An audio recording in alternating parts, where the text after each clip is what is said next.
நமஸ்காரம்.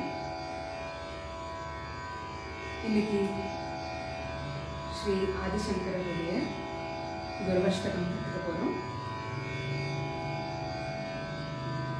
ஷரீரம் சுரூபம் ததா வா களத்ரம் शरीरं सुरूपं तथा वा कलत्रं यशश्चारुचित्रं धनं मेरुतुल्यम्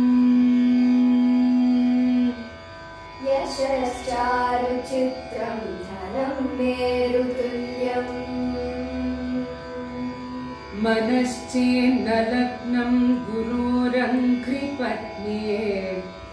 मनश्चेन्नलग्नं गुरोरङ्घ्रिपद्मे ततः किं ततः किं ततः किं ततः किम् ततः किं ततः किं ततः किं ततः किम् कळत्रं